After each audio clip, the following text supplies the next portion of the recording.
بص كده، طبعا في منتخبات توجت بألقاب كتيرة قوي.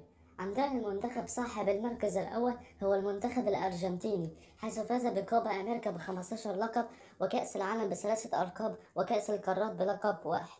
عندنا المنتخب صاحب المركز الثاني هو المنتخب البرازيلي، حيث فاز بكوبا أمريكا بتسعة ألقاب، وكأس العالم بخمسة ألقاب، وكأس القارات بأربعة ألقاب. عندنا المنتخب الثالث هو المنتخب أوروجواي، هو حيث فاز بكوبا أمريكا 15 لقب، وكأس العالم بلقبين، وبس كده. وعندنا المنتخب صاحب المركز الرابع أول ظهور عربي، حيث فاز الكويت، حيث فاز بكأس الخليج 10 ألقاب، وكأس آسيا بلقب واحد. عندنا المنتخب الخامس هو المنتخب المكسيكي، حيث فاز بكأس الكونكاكاف 8 مرات. عندنا المنتخب السادس هو المنتخب السعودي، حيث فاز بكأس آسيا بثلاثة ألقاب، وكأس الخليج بثلاثة ألقاب، وكأس العرب بلقبين اثنين. عندنا المنتخب صاحب المركز السابع هو منتخب مصر، حيث فاز بكأس الأمم الأفريقية بسبعة ألقاب، وكأس العرب بلقب واحد. عندنا المنتخب العراقي، فاز بكأس آسيا لقب واحد، وكأس العرب بأربعة ألقاب، وكأس الخليج بثلاثة ألقاب. عندنا المنتخب الألماني، حيث فاز بكأس العالم بأربعة ألقاب، وكأس أوروبا بثلاثة ألقاب، وكأس القارات بلقب واحد. عندنا المنتخب الفرنسي، حيث فاز بكأس العالم بلقبين، وفاز بكأس أوروبا لقبين، فاز بكأس القارات بلقبين اثنين، ودوري الأمم الأوروبية بلقب واحد.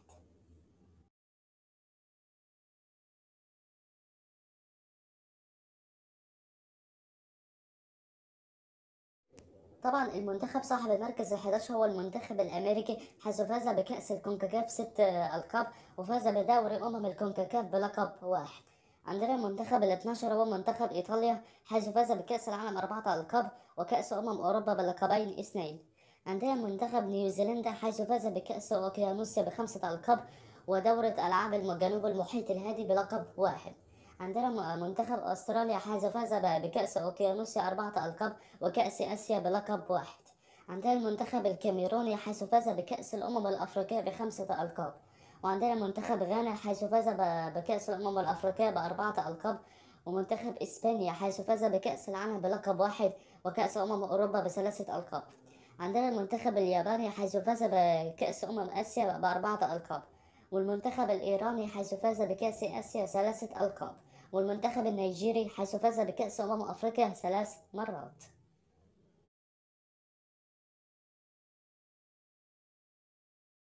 طبعا المنتخب صاحب المركز ال21 هو المنتخب الجزائري، حيث فاز بلقب كأس أفريقيا بلقبين، وكأس العرب بلقب واحد.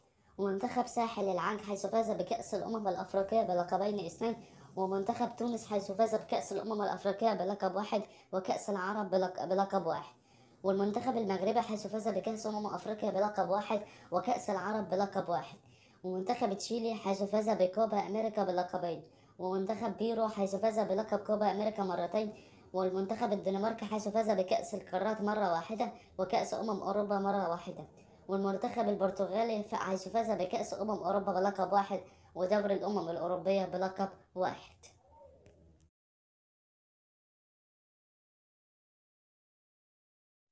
فهنلاحظ هنا أن قارة أمريكا الجنوبية هي أكثر القارات تتويجا بالألقاب، حيث المنتخب الأرجنتيني فاز ب19 لقب، والمنتخب البرازيلي فاز ب18 لقب، ومنتخب الأوروغواي ب17 لقب، وبيرو وتشيلي بلقبين، وباراغواي وبوليفيا وكولومبيا بلقب واحد. يبقى عدد الألقاب 63 لقب. هنيجي نلاحظ هنا برضو ان قارة اسيا هي اللي واخدة المركز الثاني من حيث عدد الالقاب، حيث فاز المنتخب الكويتي ب 11 لقب، والمنتخب السعودي بثمانية القاب، والعراق بثمانية القاب، واستراليا بخمسة القاب، واليابان باربعة القاب، وايران بثلاثة القاب، وقطر بلقب واحد، وكوريا الجنوبية بلقب واحد. يبقى المجموع يبقى 41 لقب لقارة اسيا.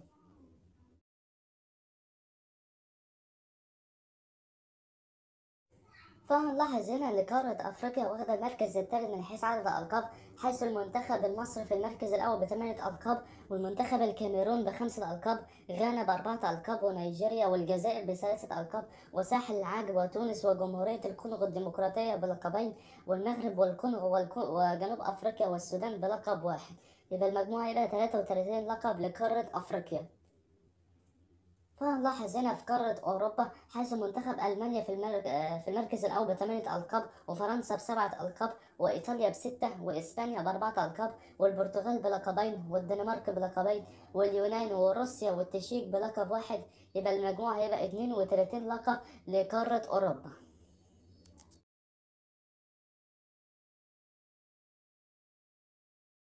وهنلاحظ هنا إن قارة أمريكا الشمالية هي المركز الخامس من حيث عدد الألقاب، حيث المنتخب المكسيكي المركز الأول ب8 ألقاب، وأمريكا ب7 ألقاب، وكندا بلقب واحد. يبقى المجموع يبقى 16 لقب لقارة أمريكا الشمالية. وهنلاحظ هنا إن قارة أوقيانوسيا هي القارة المركز الأخير خالص من حيث عدد الألقاب، حيث منتخب نيوزيلندا ب6 ألقاب، ومنتخب تهيتي بلقب واحد عندما فاز بكأس أوقيانوسيا في 2012، ومنتخب كاليدونيا الجديدة عندما فاز بدورة ألعاب جنوب المحيط الهادي في 2007 بلقب واحد. يبقى المجموع هيبقى 8 ألقاب لقارة أوقيانوسيا.